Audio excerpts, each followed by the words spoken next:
Okay, so lots of good insights there, and it doesn't stop. We are now on to our next customer. So Theo from Santander.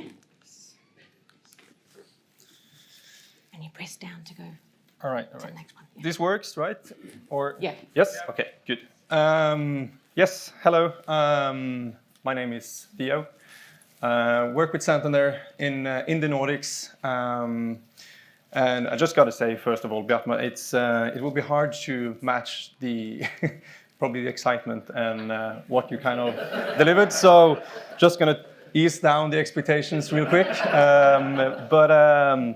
I'm here today at least to talk about our virtual agent, Sandrine, which is more important than me, and kind of our experience with conversational AI, our journey up until now, and also how we approach responsible AI. And we have also actually been with Boost for quite some time, since 2017, I believe it was. So also one of the first customers of Boost, I believe, but correct me if I'm wrong, Henry. Yeah, so when Boost asked me today, or some time back, if I wanted to come on stage and talk to you guys about our journey, I thought to myself, what could be of interest of such an audience? So I will briefly talk about who we are at Santander, and kind of the problems and the challenges that we were facing back when we were starting on this journey. I will talk about the journey itself, how it kind of unfolded over the years, and also show you some outcomes, some key metrics that we saw in advance of our journey, and also how we perceive responsible AI, and it will tie back to a lot of what Henry and Rasmus talked about this morning. So hopefully there can be some key learnings at the end that some of you can bring with you. So let's just dive into it. In the Nordics, I guess a lot of you are already familiar with the brand Santander. In the Nordics, we consist of 4 countries, that being Norway, Sweden, Finland, and Denmark.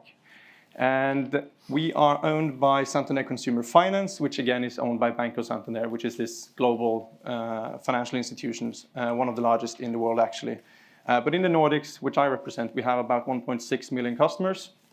We have about 10,000 partners, and we specialize within auto loans, leasing, consumer loans, and savings.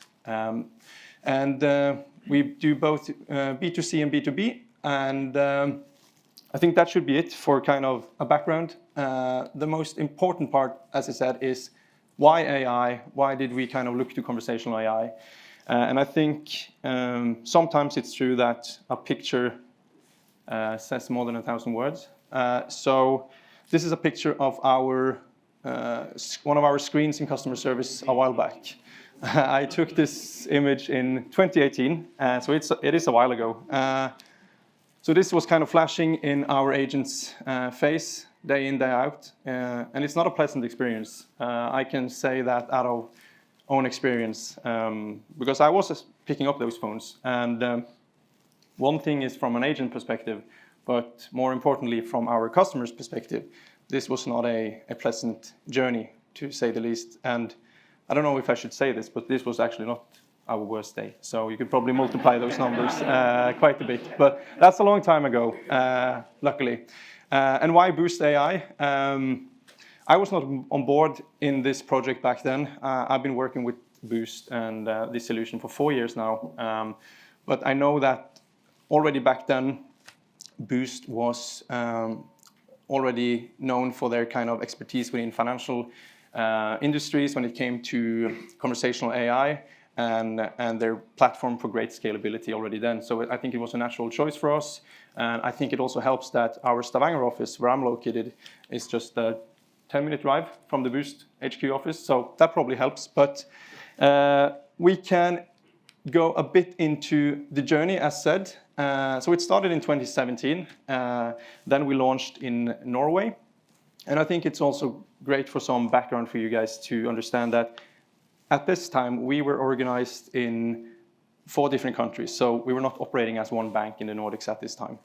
So we started off in Norway, launching Sandrine on our customer-facing platforms, homepage. Back then we actually didn't have a net bank, but it kind of rolled on for years on as kind of a side project. Started as a summer project actually, and the goal, of course, was to reduce those horrific wait times, as you saw. Fast forward to 2020, we launched the virtual agent in Denmark. And back then, we didn't have kind of any real conversations or cooperation with Denmark. They knew that we had onboarded a bot or launched a virtual agent in Norway. We shared some knowledge, but they were running their own project. And then, fast forward to 2021, we had a major organizational change. So we were actually merging all merging all the countries together. So the goal was to operate same processes, same systems, and so on. So a lot of the people actually involved in getting Sandrine into Santander was now either moving to other parts of the organization, but also some moving out of the company, leaving. So we got a new set of stakeholders pretty much overnight. We had a new senior management team, and that meant that we kind of had to start all over again when it came to commitment. And I think up until this point, we had learned that the commitment probably wasn't 100%, like I said, a side project for quite some time, but we knew that if we were to succeed this time around, we had to sell in a pretty solid business case. So we spent quite some time, and fun fact, I visited or attended a boost camp a couple of years ago in Oslo. There was someone from Trig actually in Norway, and she mentioned a word, internal, you say missionary work, like you do, people go to Africa and try to Christ all the Africans. That type of thing. She talked about internal missionary services or work that you need to kind of work internally with your stakeholders and try to get the cross-organization alignment, because we were pretty much working in our own silo in operations with this. So we had to have IT on board, we had to have commercial on board. So that was one of our key tasks now, as we had merged into one bank. But fast forward, I could talk about this for ages, but fast forward to 2023, we rolled out Sandrine in Sweden and Finland, respectively. And from here on out, our kind of chat-first strategy really started to accelerate. We had the commitment from the new management, and we were able to target on some of our new KPIs. So if we look into how kind of the situation were back then, you saw that in 2018 we had really, really high volumes on phone. This is not that long ago, but 2021 we had this ratio between phone calls and chats. And this is what we call the adoption rate. So our ability to adopt customers from a traditional channel, such as phone, over to our chat channel. And we do that obviously because we know that chat is a much more efficient channel. We have Sandrine as our kind of front end, able to automate all of those reoccurring questions. But as you know, we had done the chat journey for quite some time already, but we didn't really see any big changes. And I like what was mentioned in the Q&A session, where it was mentioned that, okay, you can put your virtual assistant on your homepage, but you have to do everything else as well. You have to guide the traffic actually to go to the bot, go to the chat channel. And at this time, 2021, we were kind of flashing our phone numbers on our homepage, so it was the most obvious kind of choice for customers. So what we did a lot of targeted initiatives. We tried to hide our phone numbers much more. We did some design changes to our homepage. We did changes to opening hours even. And also we did, it was also mentioned in the Q&A, that we did in our speak. So when people were waiting in line, we offered them actually, you know that you can chat with us and you can get immediate assistance either by Sandrine or one of our human colleagues in the background. So through these targeted initiatives, the result this year has shown great improvements in the adoption rate. This, of course, can't only be given to Sandrine on her own. We have also, of course, done a lot of other efficiency initiatives in our operations, but we see now that we're closing in on a 50% adoption, and that we are really, really happy with. And now, as we have the customer contained in this channel, what we will do now is to add the LLM capabilities to further enhance the automation rate. And automation rate is kind of our next key performance indicator. So what we see now is kind of data from our last or the previous year, so back from Q4 2023 up until now. So we have a goal to reach, and that is 50% automation. And that means these are inquiries that Sandrine is solving solely by herself, no human interaction whatsoever, no escalation. What we have seen here is that by leveraging LLM, which I will come back to this later on a timeline, but we actually started introducing LLM efficiency tools provided by Boost. So the AI trainer efficiencies, some of you might be familiar with those. So what they have helped us do is to officiate the work from the AI trainers. So they are now able to create training data, create content to the bot in a much, much faster way. And we see that that has helped us tremendously during this year in enhancing and increasing the automation rate. So if we jump a bit further to the next part of this, and I just also want to summarize a bit on the commitment part. The importance of having the commitment from your business is crucial to get this upswing in both automation and adoption. So let's move to the next one. And this is kind of the next part I want to touch on in this presentation, and that is the kind of rapid changes that has happened in AI. Rasmus and Henrik talked about this in the morning, that we have seen a tremendous change in what has been possible to do with AI. And in an organization as ours, a traditional organization with a lot of hard structures to maneuver between, and a market which is highly regulated, as banking and finance is, it can be hard to dive into this type of new technology, such as LLM. And that is why we really like Boost's hybrid approach, because it allows us to step into it with ease, right? We can control kind of how fast we move. As I said, we have started using the AI trainer efficiencies.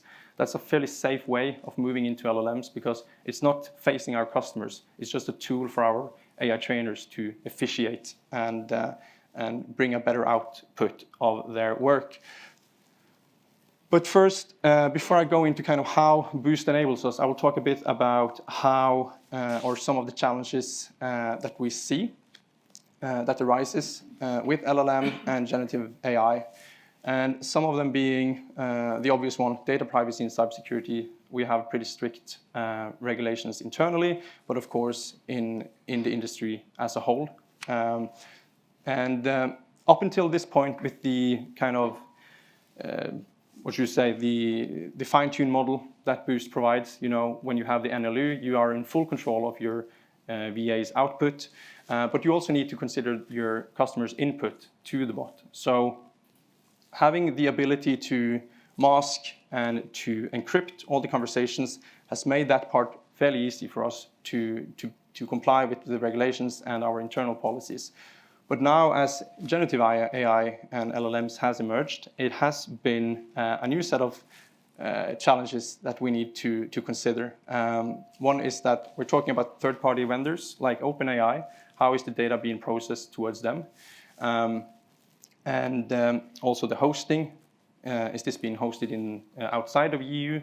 That's a big one for us. And how do we make sure that we process data in a correct way? So again, back to how Boost enables us to do this. I think that this image of the pit stop of this Formula 1 car, it resembles how I feel Boost AI supports us in doing AI in a responsible way. Because I talked about the data masking and anonymization tools that they have. But most importantly as well, we can customize. I know this has been mentioned many times today, so I won't go into details, but we can actually go into each exact intent and say, here we want to use and utilize LLM. And as soon as we need some more control, we can loop the customer out of that flow into a more controlled flow where we use data inputs to our backend system. So it's really nice to see that Boost have built such a solution where we have this set of control, and it has been mentioned already now, guardrails, and so on. And I know that there has been spoken about the examples of both Air Canada and Chevrolet. And those are kind of the worries and concerns that we also face, right? We don't want our brand to be harmed and our reputation. So that's kind of the risk that we need to consider. But what I really want to kind of get through with this is that we are in total control when we use this platform, because we can, down to detail, say, here we want to use the LLMs. The hosting is within EU. We chose to use Boost's LLM solution through their Microsoft Azure account, which secures our hosting of the model. So all in all, control is kind of the key word here. And if we jump to the next one, I talked about the timeline on our approach to generative AI. So we actually started testing in our sandbox environment last year. We tested out some use cases, trying to get familiar with the tools and the possibilities within LLM and Gen AI. And it took us approximately 3 months before we said, hey, we just got to do this. And we jumped in with Boost and said, how can we use the AI trainer efficiencies? That part was pretty easy, as I said. You have full control over kind of the input that your AI trainers are giving to the LLM. And what we're now going to do is to try to have all data privacy and security approvals in place within this year, so that we will be able to go out live in production and use the Gen Actions, which is the customer-facing LLM part. And we see that, as I showed on one of the previous slides, that we believe that we can enhance the automation rate further from 50% where we're currently at, up to 60 to 70% over the next couple of years. And speaking of some of the kind of our approach and kind of our thought process behind using LLM, what kind of areas do we want to use it? So I can play a short demo in the background as I speak, but it's more for the more complex inquiries, right? It's when our customers are phrasing themselves in a very, very difficult manner. We have an example when customer is having trouble paying their payments. They often tend to call us, actually, our customer service, and tell us that, hey, I need to have some pushback on my payment. I won't be able to pay before a couple of weeks after due date. And that's actually a process internally where we have to put in an input in our internal system so the customer isn't called by our external pre-collection service. So what we saw in Sandrine currently state is that, we're currently trying to break the guardrails, but I think Sandrine is doing a pretty good job by protecting us from the customer here. But back to my point, the typical complex inquiries where customers types, I went on a skiing holiday, I broke my leg, I'm flying back to Norway tomorrow, I will pay within a certain amount of time. That's pretty hard for the VA to predict in its current state. It's not impossible with the current tools that Boost offers, but we think that those type of more complex inquiries will get much, much more easier to solve with LLM. And as I said, the hybrid approach helps us have total control of the full customer journey. And together with the guardrails, we will definitely be able to navigate the customer in a safe manner. And again, just on some short reflections on the end, some key learnings, as I said, back to the beginning in the first part. For our stakeholder alignment, I think that was kind of the thing that propelled us really into this latest advancements that we have had with this solution. Really getting that commitment, getting the correct stakeholders on board was definitely key. Because as long as you don't have commercial on board, you don't have anyone that will support you in your CRM campaigns, where we now promote Sandrine. And if you don't have IT on board, you will also have a hard time implementing your virtual agent into more difficult IT projects and so on. So that has been a big one for us. And also in terms of responsible AI, I think it's not a one-time thing. As mentioned, it's something that evolves over time, and it happens so rapidly. So I think for us in this room, people working with this needs to stay on top of this at all time. So probably next year, when we will be speaking or standing here, I am sure that there are probably some new regulations, some new things to consider. So that's a constant effort from us working in this field. So yeah, not sure of kind of how we landed on time, if we have time for questions or if we are overdue. But yeah, if there are any, shoot.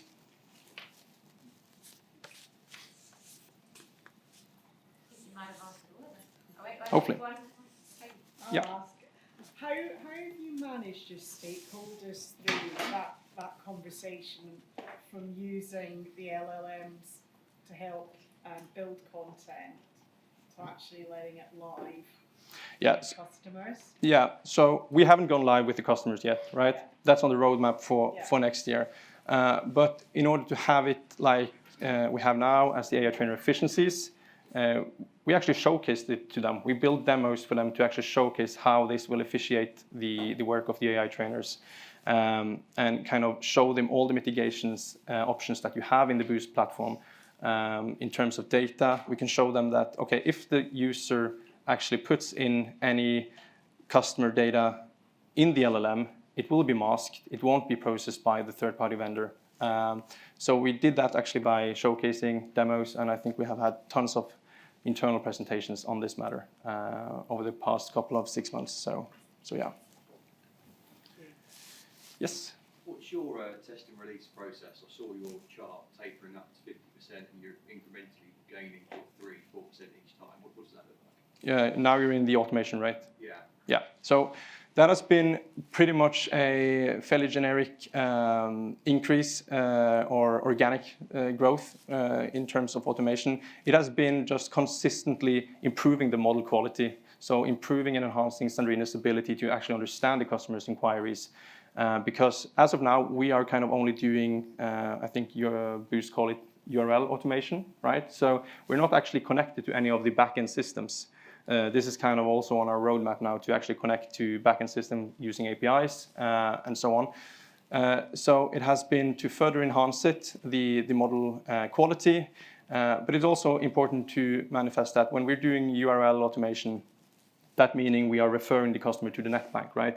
We are then, we need to have that functionality actually available in the netbank or on our digital platforms. So I think someone mentioned it on the Q&A that when we actually got some input and data in Sandrine that, hey, there's a lot of customers wanting to change the due date, but we don't have a functionality for that in the netbank, we could play that into the business and say, you know what, if you actually create this as a feature in the netbank, we will be able to save this and this much based on the traffic that we currently have in the bot. So, yeah.